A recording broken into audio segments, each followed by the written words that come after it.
Good evening, everyone. This is Melanie Lynette here with Level 4 Weiss Schwarz, bringing you a special Weiss Schwarz tournament report from JP World Grand Prix North American Nationals 25-26, which were held in Rochester, New York. And this evening, I am joined by our third place winner, Lyanne. How are you doing this evening, Lyanne? Hi. I'm pretty good. I mean, it's Friday night. I'm happy. I'm good to be here. Awesome. So here is Lyanne in won third place, and let's get into a little bit of card game history. So how did you get into Weiss? Yeah, so back in 2019, I was at Anime Milwaukee, and I saw the OG Bang Dream trial deck, and I was big Bang Dream player then, and I'm like, what's this? I just bought it. Mostly I was like, if nothing else, for like merch reasons. And but then I found out one of my friends from high school bought some decks as well, some of the like Idolmaster Cinderella Girls EN trial decks. Okay. And yeah, so we started playing against each other in study hall, pretty much like every other day. A lot of just trial deck jamming, and yeah, that went on, and then graduated. Only really played at conventions after that until 2022, where I learned that my local game store did have locals, so I found time to go to those, and now it got me like way into the game, so Nice. And here we are. Yay! And you've also participated in some English events up to this point too, right? Yes, yeah. I went to, I think BCS Rosemont 2022 was my first regional, and I've went to pretty much all those Rosemont regionals since then. But yeah, no tops at those, but I just go because they're pretty close by.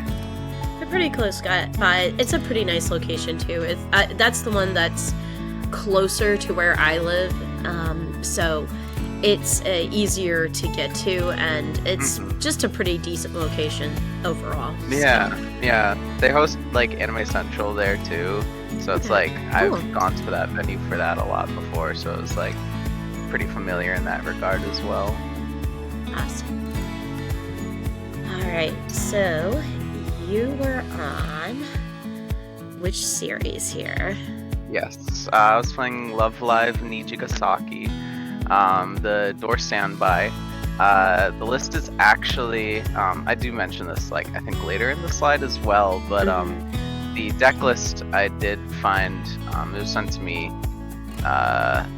it's from a Twitter user who actually does a lot of like Niji deck building, and I saw it, I'm like, this looks great, I'm gonna start playing it, and yeah, and it just, I think every card in it is really like great, like perfect where it's at pretty much. There's only like a couple things I would change, and that's just like me personally. Outside of that, I think like if someone said I want to play like Niji, like door standby, I would just hand them this list. Okay. Be like, play this. Awesome. And just to point out here, and I'm going to pause on this next slide, Lyanne put up her own video breaking down the entire deck list build and just some reflections on how the deck works and all of that good stuff, as well as shouting out the person that was building on Twitter and the list. That link is here in the slideshow. It is on the website in the blog article, and we'll make sure that it's also linked in the YouTube video description here. So definitely when you have a moment, if you're interested in Love Live Nijigasaki builds, or this looks like something cool you'd like to try, you definitely need to go and watch that video. It's very well put together. Thank you. Yeah. And the Bushy Navi code is there as well. Alright. So you had a very long weekend for World Grand Prix. Yeah. Because you did not have an invite before you went. Did you have people from your locals who had invites that you like traveled with? Yes. Yeah, so there's 2 people from my local who got the invite. I had to run our event, so that's why I didn't even get to play in it. Okay. But yeah, they were coming up a day after I did. Okay. But we all got to stay in the same hotel, so. You just warmed up the room the night before, right? yeah, exactly, yeah. Yeah, I've done that. I've gotten caught in that scenario a ton of times. I think I've gotten in via 3 or 4 LCQs in the past couple of years. But it is, like, there are some people that can play and run them with, like, a second person to help the integrity stuff and the deck checks and stuff. But oftentimes that's pretty hard to do. I know this year I tend to drive to another regional because we have a couple that are within about a 3-hour radius, but like there's some years that just doesn't work. It doesn't. Yeah. And yeah, I would have liked to, but I'm always like, I just want to fully put my time into like running it to make sure it goes all smoothly, because the year prior we did it too, I remember like being like for some reason really anxious that it was gonna go wrong. So I just like, now it's like, yeah, I just don't want to have to worry about anything else. I don't want to have to worry about playing. So there was one year I was running one and I was thankful that I wasn't playing in it, because I remember they had a pretty serious misplay and like the second player's turn 1, and it took us like 20 minutes to unwind it. And if I had to have paused my own match and gone back to playing afterwards, I would have just thrown in the towel at that point. Like, you're just mentally not there. That's rough. Alright, so LCQ rounds match report. You guys played 5 rounds.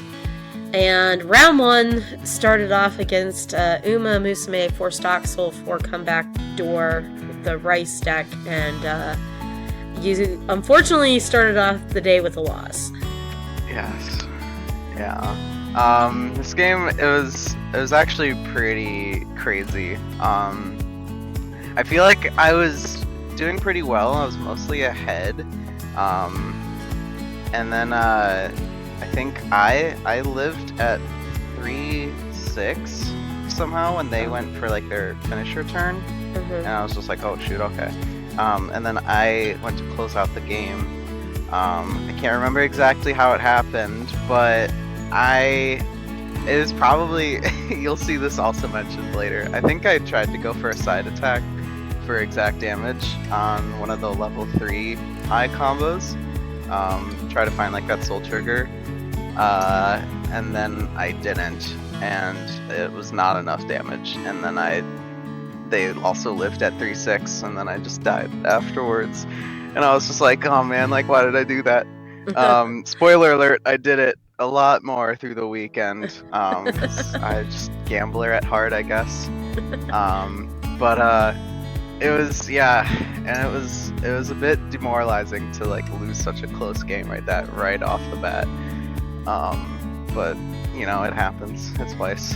So. Hey, you pulled it back up because round 2, you came back up strong with a win against Nikkei, which is also a 4-door, 4-standby build. Yeah, I can't remember a whole lot about how this went, but we have a player at our locals who plays a lot of Nikkei pretty well, so it was something I was pretty like comfortable in, just going into it. Cool. And then round 3, one of the decks of the weekend, you won against Gakuen Idolmaster Comeback Gate. Yes. This one, I can't fully remember, but this was also another time where I went for a side attack, and the funny thing about this one is I missed the lethal damage, but then my opponent like showed me afterwards that they like top decked a CX, so it just would have canceled anyways. And they were like, I don't know if that makes you feel better or not, and I'm like, it really does actually. So, because otherwise I would have been really mad at myself again. Yeah, I think they were just a little bit behind overall. I don't think they got to resolve their level 1 combo a whole lot. They didn't even get to really like play it a ton, and I think the times they did, I probably just like backupped over it because I'll prioritize holding those a lot more. Yeah. And the deck just doesn't really get as much resources when it can't do that. So yeah, it definitely slows down their game a lot when they can't build those resources, and that's just any deck in general. It's not just Gakuen. True. So round 4, you had a loss against Fairy Tail, this being the 8 gold bar build. Yeah, this one was we have another locals player who plays a lot of Fairy Tail, so like I knew what most of this deck did. Yeah, I think this one was one of my more unlucky ones. It took me a little while to put together my like board of eye combos. Like really long. I don't know. I don't think it was until like high level 2 maybe. I don't even know. And then I remember my last turn I got to play. I resolved triple eye, and all 3 of them whiffed. I milled 3 climaxes out on them. Yeah. And then going into my opponent's like finisher turn, because I just like had to level them up. And they had 3 of their like combos, but they didn't have the bar, and they were like, oh, like I don't have the combo, so that kind of sucks. But like I was sitting with like 1 in like 15 or something, so I was kind of hoping they would get it and like mill my deck, because they didn't. I don't think they like noticed until after the fact. But yeah, they just vanilla swings killed me. Yeah, so it was a bit unfortunate. But yeah, it's within the probability of a waste deck. Round 5, though, he came back strong with a closing out win against Oshinoko for Door 4 Pants, which is one of the other decks of the weekend. Yeah, nothing I can really remember that was special about this match, but it's nice because eye combo just like sits higher than what Kana swings at normally. And like, I just kind of get ahead in damage usually. So. Yeah. They have to spend a lot of resources to hit those power levels that in stock, and then if they don't get the 0/0s to basically free play the Akane from hand, then it just kind of falls apart. I think the deck is only 17 zeros and then the 8 climaxes, so it's like on the lower end, so I'm sure like the Akanes don't get to be as useful as they would normally be. Yeah, no, they definitely in that matchup are gambling on you being compressed. If you decompress yourself, then Akane's gonna whiff. It's so funny. I've seen just the highest highs and lowest lows on both the prominent Oshinoko finishers. So it's a funny set. It's always a chance. Always a chance. But got your invite in through LCQ. Despite a little bit of a rough start today, you're into the main event. So hopefully you got some rest and you got to chill with your friends that came up on the... I did, yes. Yeah. I got more rest this night than I did the LCQ night, so that was good. Good. So we're on to the main rounds. This is actual nationals. And so round 1, unfortunately, a loss against Gakuen Idolmaster. This build being the gate choice, gate, or door choice drawer. Sorry, comeback combo. Yeah, this one, my opponent was like playing it really well. I hadn't. I mean, I know people don't really play the 2-1 free fresh like as the combo, but they were, and there's like another card that sits in the back that gives 2 things like 1k cross turn, so they sit really high defensively. And like I need to hit a lot of soul triggers with my like 1/0 card in the back to even like try to contest that. And it just made it really rough because they would side around mine like knowing I had a backup, and then it was like I had to try to deal with it. And then yeah, I couldn't really keep up. There's too much pressure, too much like damage. I couldn't really get much to stick because they were able to just keep such a well compressed deck, and yeah, it just fell apart. So hey, sometimes that just happens. So yeah, and that deck more so than some, because that free fresh counter can really put them in a very ideal deck state, and then they're not taking free fresh damage either. So, but round 2, you flipped it around and you had a win against Heaven Burns Red 8-win. Yeah, they didn't have the greatest climax luck, and the I combo was able to just like really punish on that with like the twin drives. And there's so many soul triggers, so I stuck a couple like 4s pretty early, and then yeah, they weren't even able to really recover. They went like for the bodyguard play, but they like fronted with it, and it was too small on offense, so I like back upped over that, and it was just like, yeah, they were just too far behind to do anything. Yeah, the Chi bodyguard, she only gets the extra 2k because it's tied with her unplayability during the opponent's next turn. So yeah, if there's, and the deck has a lot of ways to cheese refunding its stock, but like at a certain point early game at level 2, especially if they go to 2 first, they don't have a ton of stock to be throwing down like an assist or anything like that. Right. And again, a lot of the other cards that help pump Chi up to be a problem are either counters or cards that, like, when something is front attacked, you can send this to waiting room to give something a 3k or and that. So yeah, I was worried they would like side attack with it, so that I had to deal with it on defense, which would have been a lot rougher. But yeah, the front let me just back up over it. Yeah. So I was grateful. I was like, okay, cool. All right. So round 3, still going strong here. Win against Azure Lane. This being the 8 standby build. Yes. So I was looking at like the deck lists thing yesterday. Yeah. I learned, I think this build actually had like a choice in it too. I don't know if it was like 1 or 2. Oh, okay. Cool. I didn't notice that. It didn't get played. Okay. Yeah, I think they just had bad climax luck. And yeah, it was easy to push out the damage. They weren't really able to get like a crazy board set up. So it was just like push the advantage, keep the advantage the way through. Yeah.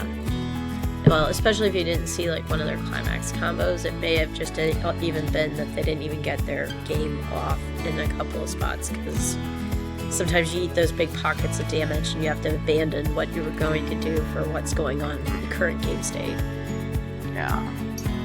So round 4, you had a win against Love Live Hastanosora, and this also being an 8 standby build. And it sounds like this opponent had a lot of the same challenges. Yeah. This was like one of the worst ones too of the like the night. They played the Ruino Twin Driver and like took 3 climaxes off the top with it, which I was just like, that's crazy.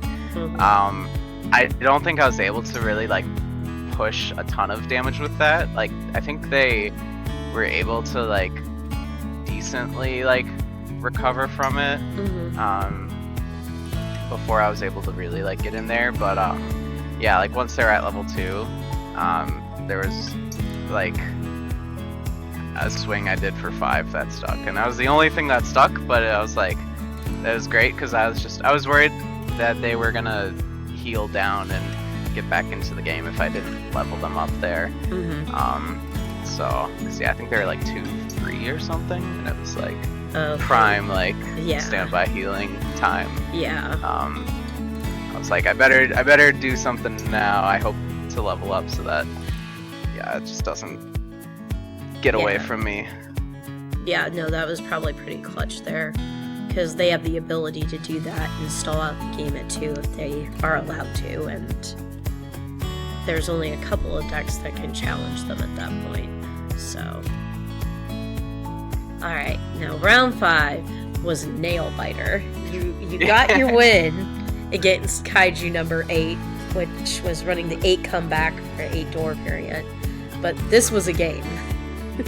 Yeah, I'll try to like sum it, because I know it's like huge yapping on the screen there, but it was I got triple I board out, and that was like fine, dandy, whatnot. But then on like the next turn, because they just did their first level 1 combo turn, so I got to keep my board. On my next turn, I clocked my like level down. I was gonna try to just like snipe one of the like Mina level 1 combos in the back to like try and disrupt them a bit. I resolved that, and then I like just went straight into attacking. I forgot to play the door, and it was no. I didn't even realize it until after my first attack, which I used the top check thing from the 1/1 found a door on the top and like set that on top, because I was like, oh, I'll just get to like pay it out with Twin Drive. And then it was like as soon as I went to swing on that second one, and I like looked, I'm like, I did not play combo, I cannot Twin Drive. Oh no. And it was so, I was like, oh my god, I'm like, how did I throw this like that, like this late when right when it matters the most. But you know, I was trying to like, I just gotta keep mental good. No sense in like agonizing over it when it's already happened. I got my whole level 1 board killed by the event after that, and then my way to get out of it, I had to helmet for an eye combo, and then I paid 3 to pay out the door at the bottom. Encore the helmet, get another back, and then just like from there, it was a little scary because I'm kind of just behind, but I managed to live their finisher turn. They went for like a stock swap that like didn't hit many of my climaxes. I had still quite a big deck, so I managed to live, and I with the resources I had, I think I got like double level 3 eye combo off. And then it was enough to bring it home. So crazy, like I was just like, wow, like I cannot believe that this is how this turned out, because that matchup really is scary. It's scary for a lot of decks. It's we get very used to in Weiss that your back row is kind of like this holy land that nobody can touch, and they've been printing more and more exceptions to that over the past, like, I'd say 2 years, and Kaiju is definitely embracing its role. Which thankfully this is also a matchup I've gotten to play quite a bit of through locals, so I was like, at least going into it, I knew, I was like, alright, no, like, keeping things in the back row. So it was tough, but we got there. Yay. So after the nail biter match, then we had the nail biter of deck checks and sleeve checks and all that fun. And then we are into Top Cut. It was very nerve-wracking because I almost apparently failed deck check.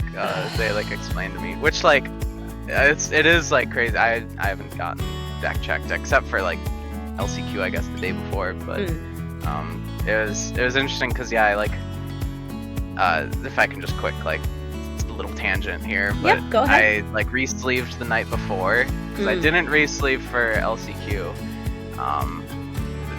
Not to out myself, but yeah, it was like I checked because like KMC oversleeves sometimes like out of the pack are a little like scuffed, so like I made like triple like sure I like deck checked myself and like tried to just make sure it was all like in order and good and stuff, and then somehow I guess like while I was playing it must have really like gotten, I don't know, one card might have just gotten hit pretty bad, so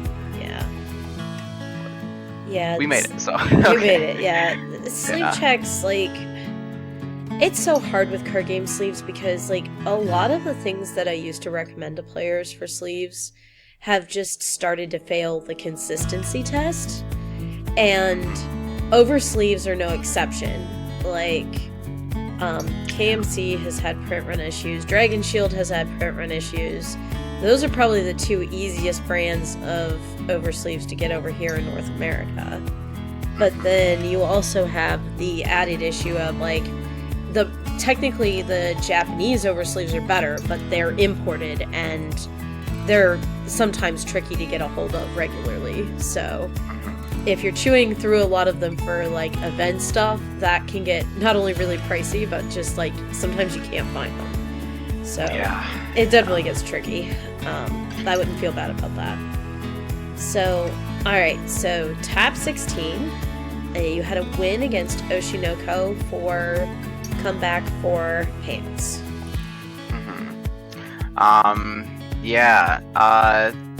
Not a whole lot that was special about this game. But yeah, it's just another like Oshinoko where I'm like, the eyes pretty much just get to live, and I just like, pushed advantage. They did have some pretty bad like top check 4s, milled CXs, and you know, that happens, and it's like I just gets in there. So but nothing like crazy. So was this this wasn't a rematch from like your LCQ day or anything? It was a different player or same player? Different player. Okay. Entirely. I don't think there's anyone that I had to play twice. Okay. Yeah, no, cool. I don't think so. Which was, nice. I'm like, cool. Yeah. I get to play a bunch of different people. So for your top 8 match, you had a win against Gakko and Idolmaster, Comeback Pants. This this game was crazy. Even like after it finished, the judge watching was like, that was crazy because I just naturally drew into all 3 of my backups, and it was like a crucial turn where they played like their first level 1 combo turn they went for. They were at level 2, like 2 of them in an early play, and I was just able to back up over like everything. They attacked the early play last, and I leveled up to 2 from after like the first 2 attacks, so I was like, I got to play the anti-change after that.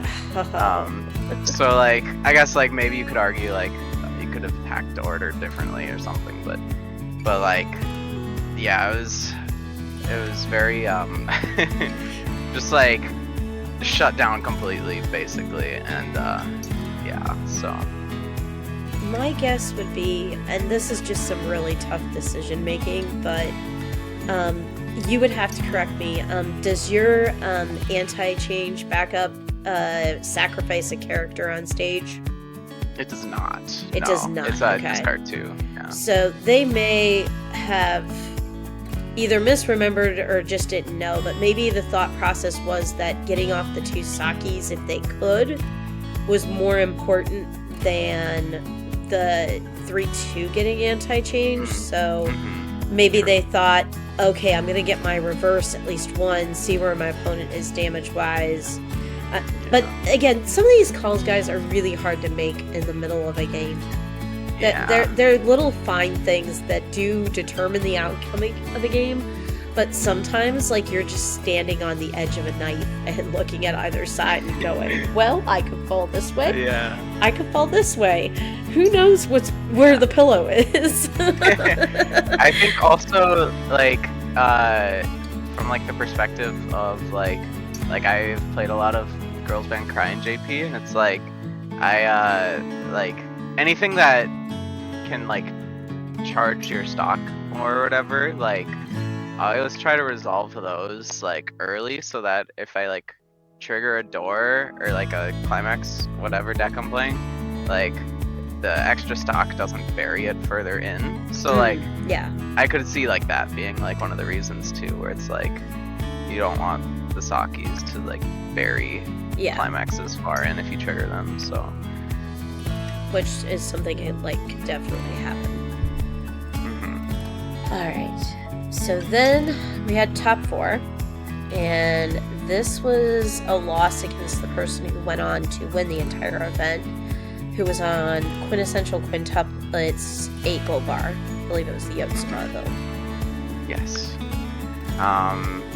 Yeah, this one was one of the more struggles. I had to pay for my, like, crazy luck, I think, in the previous game a bit. Cause yeah, I wasn't really able to get board set up at all, really, and it might have been a different story if that was the case, but I mean, sometimes you're just on the back foot and you have to try and claw your way through it. It was, like, relatively close, I think, all things considered, because, like, even if you aren't able to get full value out of your eye combos, like, even when you can just, like, resolve a couple and get some, you know, like, consistent cards in your hand and whatnot, like, it's playable. But yeah, it was when I went for game, because I'm like, I knew if I didn't probably have another turn after what I, like, the one I was playing, and so yeah, I just tried to close it out and I couldn't. So the eye whiffed her burn, and the one did, and it just then put you out of non-closeout range, basically. Yeah. Alright, so 3rd and 4th finals, and when you went into this game, you were all made aware in the top 4 cut that one of the players was going to end up passing down their invite to 3rd place to Worlds. So this 3rd and 4th player finals had way more pressure on it than it has had in some past years. Yeah. Just from the get-go. Yeah, that was, like, definitely put the pressure way back on. But thankfully they did it, like, before we had our 10 minutes between rounds to relax. So I got time to go outside, get some air, and yeah, I came back in. Yeah, it was a pretty good game. It was very interesting in several ways. And I have it. This was against there, Idolmaster Shiny Colors, and they were on 8 Gold Bar. Yes, which is not something I had seen before, to my knowledge. I know, like, one of our locals players has the set and, like, has probably played it before, but, like, when I think Shiny Colors, like, I'm not thinking 8 Gold Bar, really. So it was a bit of, like, a little, like, learning opportunity. I did notice, yeah, the level 1 combo is on reverse. It's like top check, like, 1 add if it's a character twice, so it has, like, potential to, like, really get a lot of hand advantage. But yeah, it was funny because the turn that I got triple eye out, my board actually got, like, completely, like, shut down. There's, like, this, like, 1/0 card that swings in big and then, like, pumps power a bunch too. And so yeah, I was like, but I had a JC in the back that I played previously, and I used that on the one that was facing the level 1 combo, so I at least got to, like, deny that reverse, get one of my eyes back. But yeah, then I had to play, like, double eye, but for some reason this time, like, they played 2 level 1 combos into my 2 eyes, and I had found my backups by this point, and I was able to like back up over those, and then like those eyes lived. So it was kind of just like interesting. I'm like, this feels like it should be the other way around, but Okay. I yeah. mean, it is what it is. So Hey, you recovered and got the backups in hand, and then push back. yeah, because yeah, it's like I think the turn that they spent to like try and break the board, like since they didn't get to resolve their one combo they played then, and then they didn't get to resolve the next combos they played, it was just like, yeah, too many resources lost. I think they tried like brainstorming quite a bit, and like they just kept whiffing. Yeah. So it's like, yeah, hard to. Those are the hard back. ones when you brainstorm and you think you should at least hit one, or yeah, I just need one to hit, and then it doesn't. Yeah. And they're like, I'm short things to actually push back with. Yeah. So it was able to, yeah, just like keep the lead and bring it home. So Yay! yeah. All right. So, what are any of the overall tournament reflections you'd like to share with us? So yeah, you can see here, this is where I mentioned that I like tried to do a lot of like side attacking, like specific damage, hoping there was a soul trigger. Even if your like deck is so many soul triggers, like the DG one is, it's probably never worth going for, unless you just like I don't know, like I kept doing it because I guess I don't know why. I'm always worried it's gonna like cancel if I overswing. So don't do that though, unless you I don't know, you're a masochist or something. So we should have had a click. We should have had a click counter for the number of times you side attacked for win throughout this. It was at least like 4 of my games, and like yeah, thankfully I only got punished. I think it was just that like the rice shower game, the Uma one from very LCQ. Yeah, it's just like it kept happening. I kept being like, stop doing that, and then I would do it.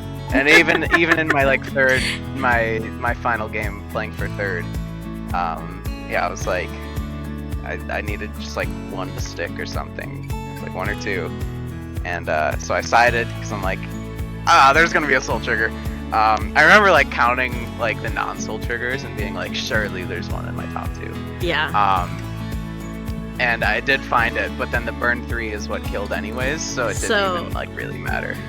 Yeah, but it's hard to like predict that, and you know it is a burn 3, so burn 3s they either stick or they cancel. So you kind of live in this like it could go either way kind of thing. Yeah. But I mean, it worked out for me, so I like you can go for it. I just wouldn't recommend it. All right, and do you have any shoutouts you'd like to share? Yes, yeah. Shout out Misty Mountain Games. It's my local game store. Love them. Very grateful. All of our players are very solid. And then yeah, Ender, who was at Nationals, I've grinded a lot of games recently with him. Most of it was actually for like we did a lot of like playing for BCS Rosemont. Cool. Which like, yeah, that didn't go as great, but it was still like a lot more consistent practice that I was getting, which I think helped carry over into this. Definitely.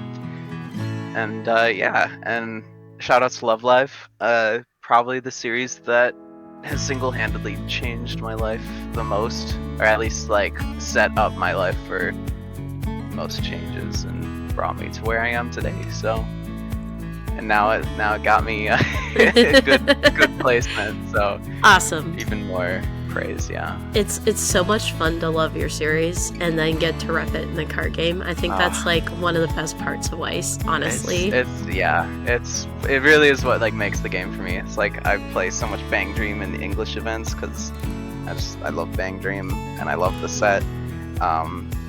It's definitely so much more worth it. And like that's also coming from me who's like bought play sets for sets I thought were cool gameplay wise, but then it's like something I don't really know, and I just never end up playing it. So. Yeah. Sometimes you just gotta play what you love. That's how it works. True. Vouch. Yep. All right. Anything else you would like to share with the audience in closing tonight? No, I think I've touched on pretty much everything. Yeah, I mean it's pretty cool. It was very like humbling to like be going further on in Top Cut and having like previous opponents like cheer me on and stuff, and like that feeling, I was just like, oh my god, like this. I was really happy. I was very, very, very grateful. That's amazing. Yeah. It was funny because I got home too then, and I'm just like, I just want to play more Weiss. So it's like, it was funny how it's like now I just want to do even more. So. No, that's awesome. Yeah. Well, you are definitely on your way to play more Weiss. Yes. So yeah. I am going to put it on this slide here with my little cursor. Here is the Twitter. If you're looking for somebody who's really solid on their Nijigasaki builds and interested in that, definitely check them out as well. And just special thanks to Leanne for sitting down and sharing your journey now to Worlds. Yes. So thank you as well. It has been an honor. Yeah. A privilege. So. No worries. No, I'm all the honor over on the other side here. It's going to be really, really fun to see you go and shine at Worlds with your series you love or with another series. I hope you have an amazing trip. Thank you. I'm very much looking forward to it. So excellent. I'll do my best. Hey, do whatever is fun and embrace and enjoy the trip. That's gonna be a lot of it. Yeah, I'll just like play Puyo or something. That's my like guilty like bad set that I love to play. So. You say it's a bad set, but our play group has a player who's been playing Ghosts for ages, which is basically, for those who are unfamiliar, it's a +2 soul deck, but it's on gold bars. I've wanted to mess with those. Oh. Yeah. It's I believe the phrasing that the cool kids use, I'm not one of them, is that it likes to scam a lot of Weiss games because the soul brushing. I think there was a tech one of a purple Puyo in there too, or Squirrel, just because they wanted to put purple on purple on your deck list. I bought a purple Puyo because I'm like, I need to have my purple card. So it is a very fun set. It's very cool. Yeah. So whatever you decide to have fun with, have a wonderful trip. Yes. Congratulations and best of luck. Thank you, everybody in the audience, for joining us for the interview tonight. Here at Level Way Shorts, we're always grateful for all the channel and blog support. And this is Melanie Lynette and Leanne signing out for the evening. Have a great night. Bye-bye.